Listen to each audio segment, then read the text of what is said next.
In the last video, I walked through the top Codex features I actually use, but a list only gets you so far. So in this video, I want to show you 5 of those features live inside a safe demo project, so you can see what Codex actually feels like when the work is not theoretical.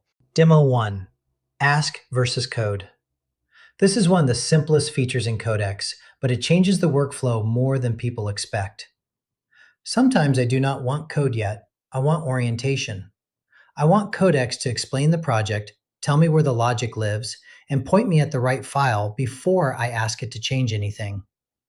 That is the moment Codex starts feeling less like a one-mode coding assistant and more like a real environment.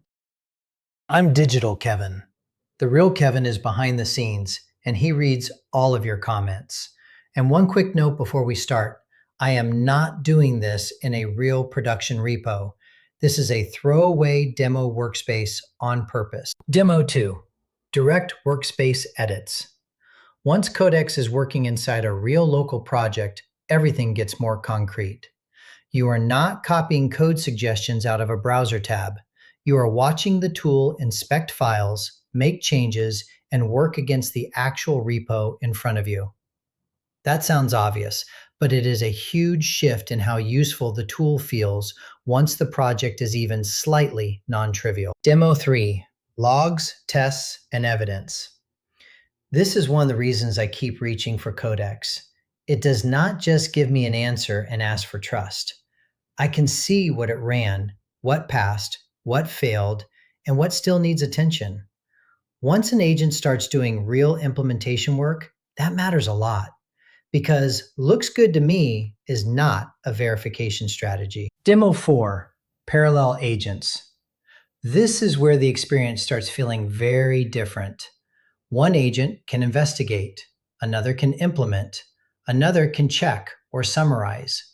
That is the moment Codex starts feeling less like one assistant and more like a small digital team. And honestly, that is one of the most important mental shifts in the whole product. Demo 5, Automations. This is the one I am handling a little differently. I am not creating a real persistent automation on camera because I do not think that is the safest way to record this kind of video. But I do want to show the workflow idea. This is where Codex starts crossing from help me code into help me operate. Background work, repeated checks, and results coming back through a review flow. That is a much bigger idea than just autocomplete with opinions. So if you want the simplest takeaway, here it is. Ask versus code helps you understand before you change. Workspace edits make the work real. Logs and tests make the work verifiable. Parallel agents make the work broader. And automations make the work more persistent. That is why Codex keeps feeling less like a tool I try and more like a working environment I come back to. If you want, I can keep going and do more of these live workflow videos inside Codex. Thanks for watching.